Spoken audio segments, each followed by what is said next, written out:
Modulus Educator. Dear students, welcome to my YouTube channel Modulus Educator. আজি আমি আহিছো নতুন এটা ভিডিও লৈ। আজি আমি ক্লাস 10 ৰ বৃত্ত সম্বন্ধীয় কালি চেপ্টাৰটো আৰম্ভ কৰিম। তো বৃত্ত সম্বন্ধীয় কালিত মানে বৃত্তটো সকলোৱে গম পোৱা। তো বৃত্তৰ কালি সম্পৰ্কে আমি গম পাম মানে শিকিম কি আছে। বৃত্তৰ কালি ফৰ্মুলা কি? বৃত্তৰ কালি হল পাই r স্কয়াৰ আৰু বৃত্তৰ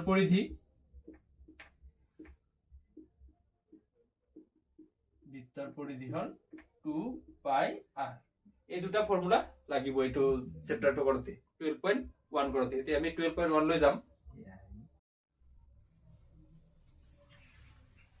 এতিয়া আমি আহিছো অনুশীলনী 12.1 ৰ 1 নম্বৰ প্ৰশ্নলৈ। 1 নম্বৰ প্ৰশ্নত কি কৈছে?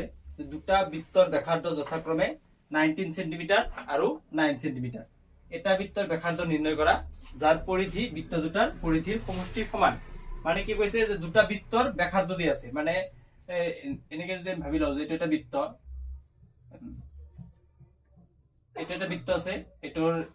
ব্যাসাৰ্ধ আছে, আৰু এটা বৃত্ত আছে, এটোৰ ব্যাসাৰ্ধ আছে। এটো ধৰিলো 9 সেন্টিমিটাৰ আৰু এটো 19 সেন্টিমিটাৰ এনেকে কোৱা আছে। আৰু কি কৈছে এটা বৃত্তৰ ব্যাসাৰ্ধ নিৰ্ণয় কৰিব দিছে, আৰু এটা বৃত্ত আছে, এটোৰ ব্যাসাৰ্ধ ওলাব দিছে। কি কৈছে যে এই দুটাৰ পৰিধি যিমান হ'ব এটোৰ পৰিধিও সেম হ'ব। তো আমি এনেকে সমাধান কৰো।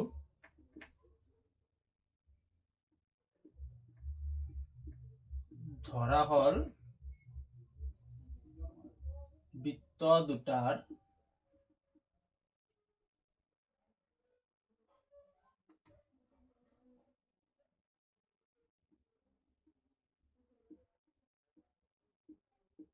ব্যাসাৰ্ধ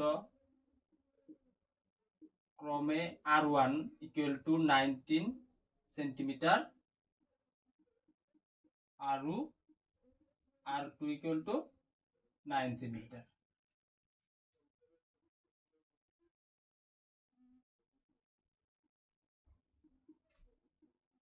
উলিয়াব লগা বৃত্তৰ ব্যাসাৰ্ধ equal to capital R বুলি ধৰিলো। এতিয়া প্ৰশ্নমতে যাও যে according to প্ৰশ্নমতে কি কৈছে যে দুটা বৃত্তৰ ব্যাসাৰ্ধ মিলি কি হ'ব এই ডাঙৰ বৃত্তটো, মানে ডাঙৰ বৃত্তটোৰ ব্যাসাৰ্ধ, মানে এটোৰ ব্যাসাৰ্ধ কি হ'ব ডাঙৰ বৃত্তটো বৃত্তৰ পৰিধি সমান হ'ব। মানে বৃত্তৰ পৰিধি ফৰ্মুলা কি? বৃত্তৰ পৰিধি 2 পাই r equal to 2 পাই r1 স্কয়ার,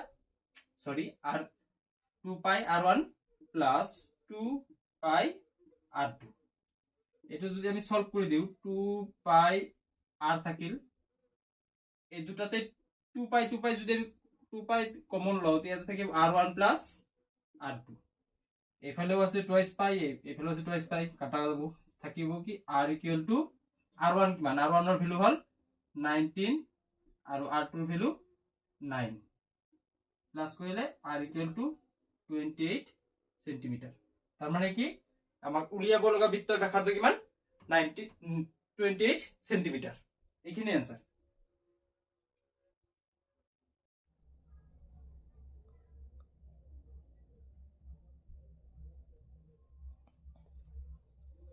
এতিয়া আহিছো আমি পৰৱৰ্তী প্ৰশ্ন 2 নম্বৰ প্ৰশ্নলৈ। 2 নম্বৰ প্ৰশ্ন কি কৈছে চোৱা যে দুটা বৃত্তৰ ব্যাসাৰ্ধ যথাক্ৰমে 8 সেন্টিমিটাৰ আৰু 6 সেন্টিমিটাৰ। এটা বৃত্তৰ ব্যাসাৰ্ধ নিৰ্ণয় কৰা যাৰ কালি বৃত্ত দুটাৰ কালিৰ সমষ্টিৰ সমান। 1 নম্বৰ প্ৰশ্নৰ নিচিনাই সেম। 1 নম্বৰ প্ৰশ্নত কৈছিল পৰিধি আৰু এটোত কোৱা আছে কালি, সেম প্ৰশ্ন। তো আমি একে ধৰণে সমাধান কৰিম। ধৰা হল বৃত্ত দুটাৰ ব্যাসাৰ্ধ ক্ৰমে r1 equal to 8 সেন্টিমিটাৰ আৰু r2 equal to 6 সেন্টিমিটাৰ।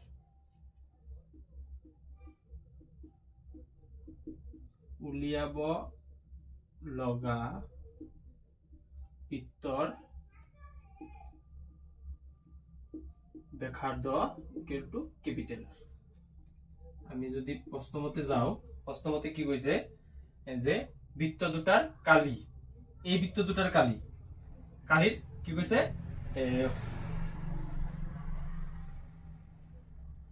এই বৃত্ত দুটার কালির সমষ্টি কি হবো, এই বৃত্তটার কালির সমান, মানে বৃত্তর কালির ফর্মুলা কি, পাই আর স্কয়ার ইকুয়াল টু পাই r1 স্কয়ার প্লাস পাই r2 স্কয়ার। এতে পাই আর স্কয়ার থাকিল, পাইটো যদি কমন লও এতে কি থাকিব r1 square plus r2 square. দুই ফালের উপর পাই পাই ক্যান্সেল হল, থাকিল কিমান r square equal two r1 মানে কি,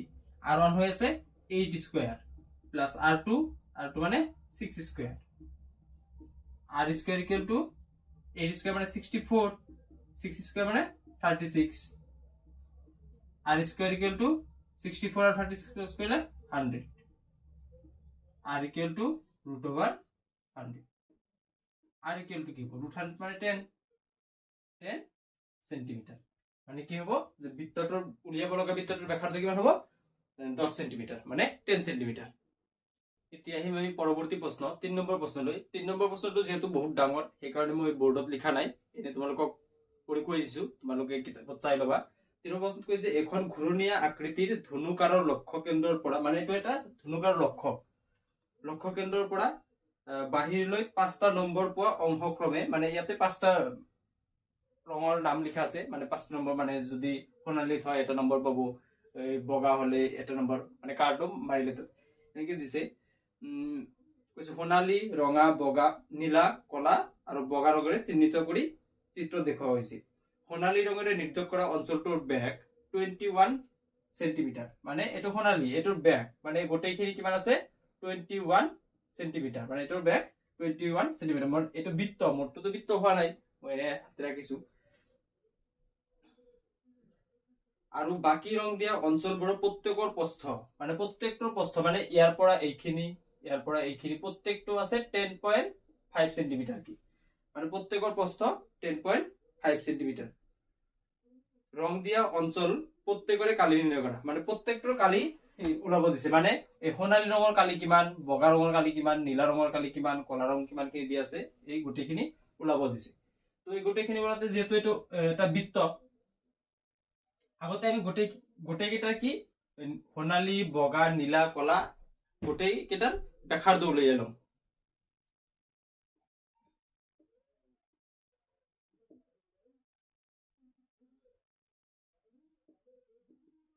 ইয়াত সোণালী ৰং দিয়া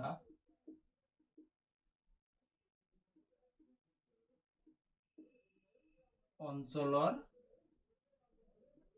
ব্যাস কিমান কৈছে 21 সেন্টিমিটাৰ। ব্যাসাৰ্ধ কিমান হবো, ব্যাসাৰ্ধ r1 বুলি ধৰিলো, যেহেতু গোটেই কেইটাৰ ব্যাসাৰ্ধ উলিয়াব লাগিব, r1 বুলি ধৰিলো সোণালী ৰঙৰটো। r1 কিমান হবো 21/2 মানে 10.5 সেন্টিমিটাৰ সোণালী ৰঙৰ ব্যাসাৰ্ধ। সোণালীৰ পিছত আহিল বগা ৰং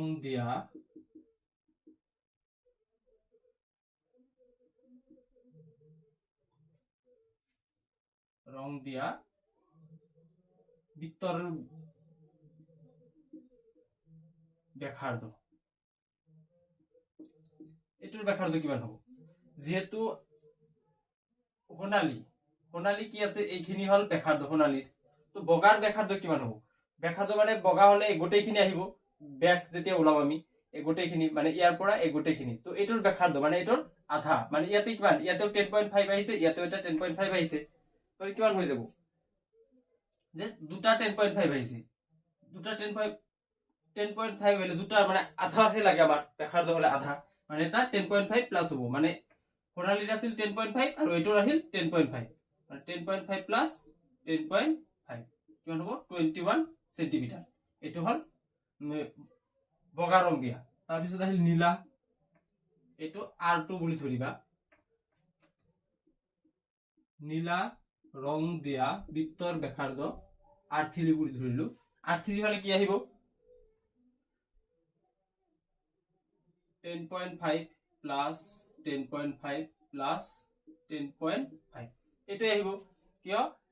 সোণালীৰ পৰা আহিল 10.5 বগাৰ পৰা 10.5 আৰু নীলাৰ পৰা 10.5 এই গোটেইখিনি প্লাস কৰিলে হ'ব কিমান এই দুটা প্লাস কৰিলে 21 আৰু 31.5 সেন্টিমিটাৰ মানে নীলা ৰং দিয়া বৃত্তৰ ব্যাসাৰ্ধ কিমান 31.5 সেন্টিমিটাৰ তাৰ পিছত আহিল কলা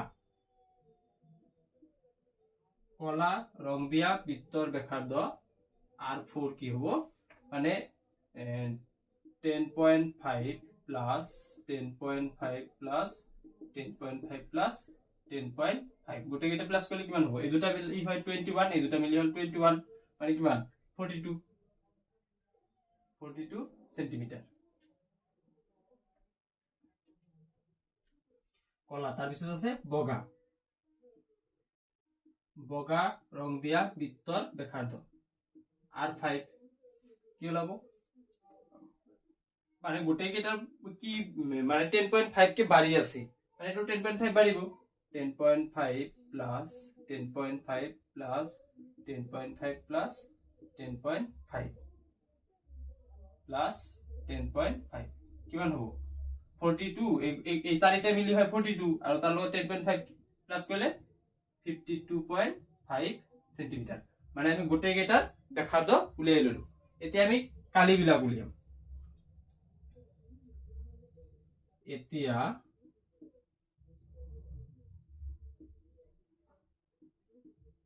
সোণালী ৰং দিয়া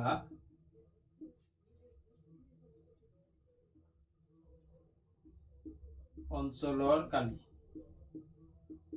সোণালী ৰং দিয়া অঞ্চলৰ কালি কি হ'ব সোণালী ৰং দিয়া অঞ্চলৰ মানে গোটেইখিনি কালি গোটেই বৃত্তটোৰ কালি মানে কি পাই r1 স্কয়াৰ ইয়াতে ইয়াতে যদি আমি ভ্যালুখিনি বহাই দিও পাইৰ মান 22/7 r হল 10.5 into 10.5 এইখিনি সলভ কৰিবা মানে ওপৰৰ গোটেইখিনি পূৰণ কৰি দিবা দি হাতে দি হৰণ কৰা হৰণ কৰিলে আমি आंसर পাম কিমান 346.5 346.5 সেন্টিমিটাৰ স্কয়াৰ নহলে এটো একে কৰিব পাৰা যে হাতে দি এটো কাটি দিয়া হাতে দি কিমান যাব এই 10 ৰ ভিতৰত যাব একবার বাকি থাকিল কিমান বাকি থাকিল 3 35 পাঁচবার মানে 1.5 দশমিক এক ঘর পিছত মানে 1.5 আহিব এই 22 লগত 1.5 ইনটু কৰা ইনটু কৰিবা কিমান হয় আৰু তাৰ লগত আৰু এই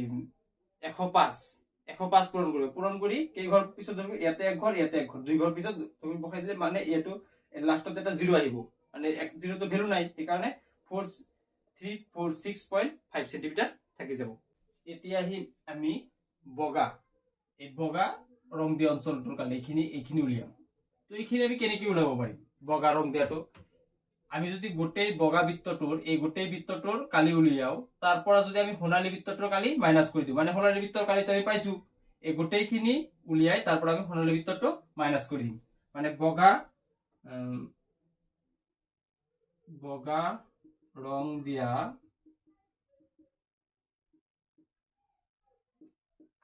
অঞ্চলৰ কালি কিন্তু কি হ'ব যে বগা বৃত্তৰ কালি মাইনাস কি হ'ব এই সোণালী ৰং দিয়া বৃত্তৰ কালি বা সোণালী বৃত্তৰ কালি যিকোনো লিখিলে হয় সোণালী বৃত্তৰ কালি বগা বৃত্তৰ কালি কি পাই r2 স্কয়াৰ মাইনাস সোণালী বৃত্তৰ কালি কি পাইছো এটো সোণালী ৰং দিয়া অঞ্চলৰ কালি বা সোণালী বৃত্ত মানে 346.5 এটো ভ্যালু বহাই দিও 22/7 ইনটু r2 ৰ ভ্যালু কিমান আছিল r2 ৰ ভ্যালু 21 ইনটু 21 মাইনাস 346.5 এই হাত যাব 21 এর ভিতর তিনবার এখিনি পূরণ কৰিলে কিমান আহি যাব ওপৰত মহাৰি লৈছো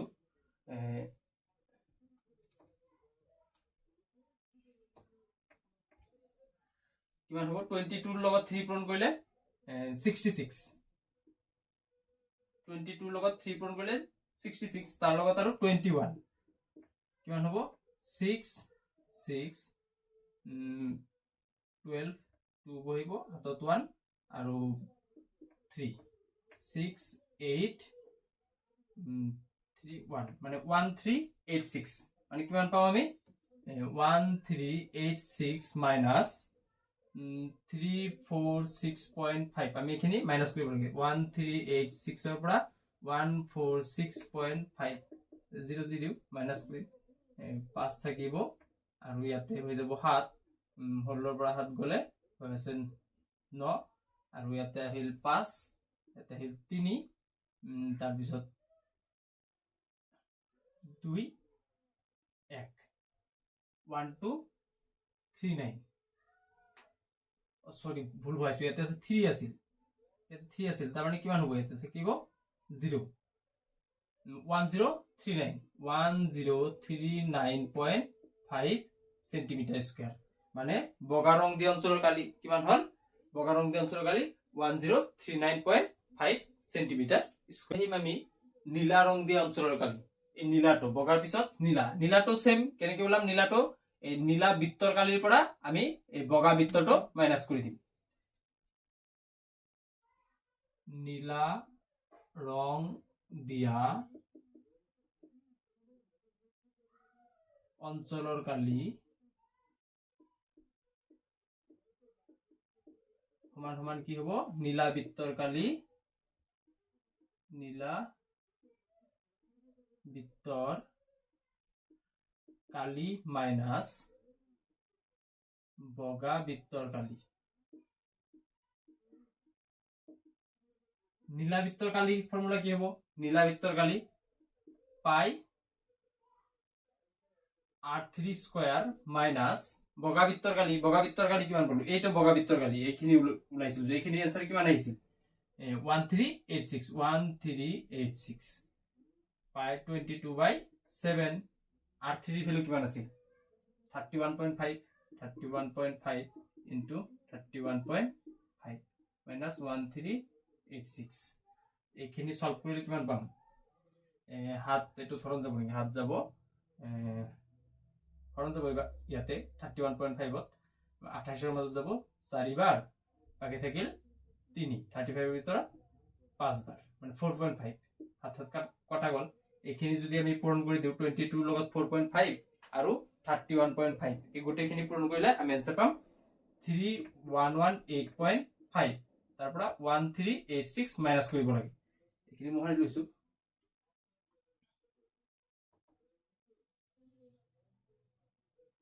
কিমান আছিল 3118.5 ৰ পৰা 1386 মাইনাস কৰিব লাগে 0 5 থাকিল পয়েন্ট 8 ৰ পৰা 6 গলে 2 11 ৰ পৰা 8 গলে 3 4 11 ৰ পৰা 4 গলে 7 তাৰ পিছত 3 ৰ পৰা 2 গলে 1 মানে 1732.5 সেন্টিমিটার স্কয়ার এটো পালো নীলা রং দিয়া নীলা রং এইখিনি কালি পালো আমি 1732 এতিয়া আমি উলিয়াম নীলাৰ পিছত কলা ৰং দিয়া অঞ্চলৰ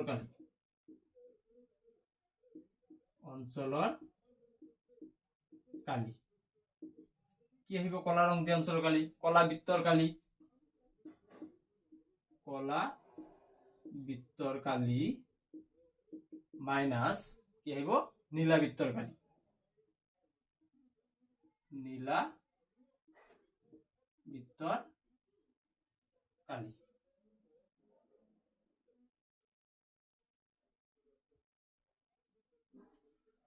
সৰি মোৰ প্ৰথমত লিখাত ভুল হইছিল ইয়াতে এটো বগা নহয় এটো হল ৰঙা তেনেহলে এটো ঠিক কৰিব লাগিব এই সেকেন্ড এটো বগা যে উলিয়াইছো এটো হল ৰঙা ইয়াতে ৰঙা লিখিবা ইয়াতে ৰঙা তেনেহলে ৰঙা বৃত্তৰ ইয়াতে হ'ব ৰঙা বৃত্তৰ কালি আৰু ওপৰতো সেম ইয়াতে নীলা বৃত্তৰটো হ'ব নীলা বৃত্তৰ কালি মাইনাস ৰঙা বৃত্তৰ কালি এটো হল ৰঙা বৃত্তৰ কালি এতিয়া আহিল কলা বৃত্তৰটো কেনেকে ওলাব যে নীলা বৃত্তৰ কালি কলা বৃত্তৰ কালি মাইনাস নীলা বৃত্তৰ কালি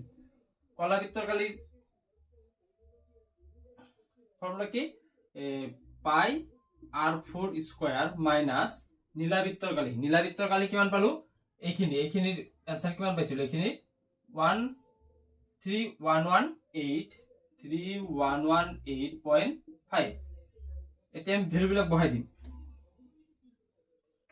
r4 কিমান আছিল 42 মানে ইয়াতে কিমান বহাম 42 বহাই দিম 22/7 into 42 into 42 minus 3118.5 কিমান যাব 6 বার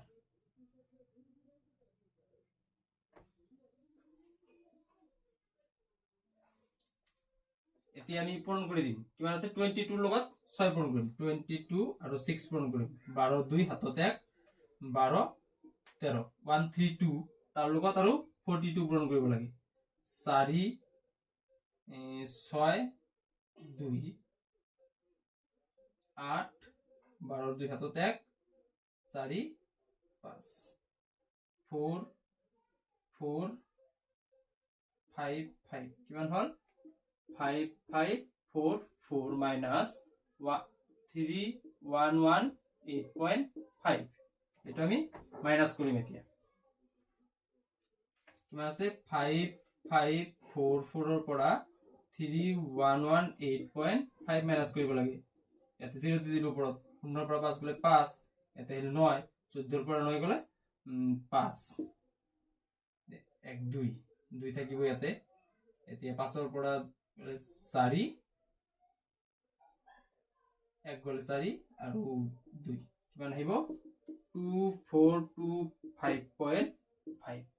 সেন্টিমিটাৰ স্কয়াৰ এটো পালো কলা ৰং দিয়া অঞ্চলৰ কালি এতিয়া অন্তিম লাষ্টত আছে কি বগা এতিয়া আহিব বগা রং দিয়া অঞ্চলৰ কালি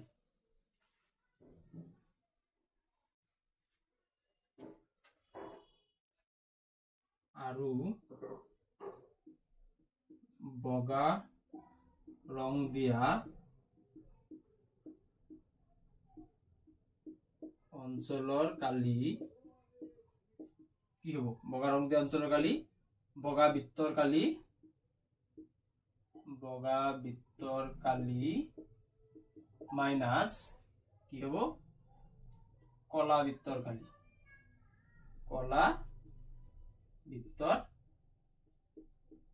মানে বগা গোটেইখিনি কালিৰ পৰা আমি এই কলা কালিটো মাইনাস কৰি দিম বগাটোৰ কি হব পাই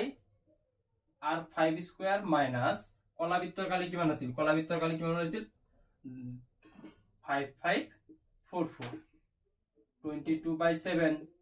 r5 ৰ ভ্যালু কিমান আছিল 52.5 into 52.5 minus 5544 এতিয়া হাত কেইবাৰ যাব 52 ৰ মাজত 7 বাৰ আৰু বাকি থাকিল 57.5 এতিয়া এই দুটা যদি পূৰণ কৰি দিও এই দুটা পূৰণ কৰি দিও 5 to 5 ৰ লগত 75 পূৰণ কৰিলে কিমান হ'ব 5 হাতত 2 10 12 2 হাতত 1 আৰু হল ইয়াতে 26 ইয়াতে হ'ব 35 ৰ 5 হাতত 3 14 14 আৰু 3 17 হাতত 1 ইয়াতে হ'ব 36 আৰু 5 7 3 3 হ'ব ইয়াতে 6 আৰু 7 13 13 3 হাতত 1 8 9 আৰু হৈ আছে কিমান আহিব যে এই দুটা পূৰণ কৰিলে কিমান পালো আমি এই দুটা পূৰণ কৰিলে পালো আমি দুই ঘৰ পিছত দশমিক মানে 393.75 393.75 ৰ লগত আমি 22 পূৰণ কৰিব লাগে 39375 ৰ লগত 22 পূরণ 0 হাতত 1 15 5 হাতত 1 6 7 হল 18 8 হাতত 1 6 এক ঘর কাটা গল 0 হাতত 1 14 15 5 হাতত 1 6 হাতত 7 হল 18 18 8 হাতত 1 6 কিমান হ'ব 7 উপৰটো ভুল হল নেকি 0 হাতত 1 14 14 হাতত 15 15 5 হাতত 1 6 3 6 হাতত 1 7 হল 18 18 8 হাতত 1 3 6 ইয়াতে 7 হ'ব এরপর করে 0 5 12 2 হাতত 1 15 আর 1 16 16 6 হাতত 1 15 16 6 হাতত 1 কিমান হ'ব 8 8 ইয়াতে কি ঘর পিছত দশমিক হ'ব 2 ঘর পিছত 1 2 2 ঘর পিছত ইয়াতে দশমিকটো হ'ব মানে এই 0 তো ভ্যালু নাই মানে কিমান পাম 8 8662.5 8662.5 minus 5544 এতে এখানে মাইনাস করে দিই 8662.5 এর পড়া 5544 মাইনাস 12 8 হবো তারপরে এতে থাকিব কিমান 5 এক থাকিব ইয়াতে এক থাকিব ইয়াতে থাকিব 3 মানে কিমান আহিব 3118.5 সেন্টিমিটার স্কয়ার মানে এটো প্রশ্ন সমাধান হৈ গল মানে আমাক কি কৈছিল যে এটা ই লক্ষ্যবস্তু দি আছে এটুত কিমান আছে যে সোণালী ৰঙা নীলা কলা আৰু বগা পাঁচটা ৰং দি আছে সোণালীটোৰ ব্যাস দি আছিল সোণালীটোৰ আমি প্ৰথমে প্ৰেসাৰটো উলিয়াইছো তাৰ পিছত এটোৰ কালিটো উলিয়াইছো সোণালী কিমান কিনি আছে মানে সেইখিনি সোণালী ৰং দিয়া তাৰ পিছত আছিল ৰঙা ৰঙা কিমান কেনেকে উলিয়াইছো আমি ৰঙা বৃত্তটোৰ ব্যাসাৰ্ধৰ পৰা আমি সোণালী বৃত্তটো ৰঙা বৃত্তটোৰ কালিৰ পৰা আমি সোণালী বৃত্তটোৰ কালি মাইনাস কৰি দিছো তাহলে সেম নীলা বৃত্তটো সেম কে উলাইছো নীলা বৃত্তৰ কিমান আছে কালিৰ পৰা আমি ৰঙা বৃত্তৰ কালিটো মাইনাস কৰি দিছো কলাটো উলিয়াতে কলা বৃত্তৰ কালিৰ পৰা নীলা বৃত্তটো মাইনাস কৰি দিছো বগাটো উলিয়াতে বগা বৃত্তৰ কালিৰ পৰা কলা বৃত্তটো মাইনাস কৰি দিছো মাইনাস কৰিলে আমি গোটেইখিনি आंसर উলিয়াই গৈছে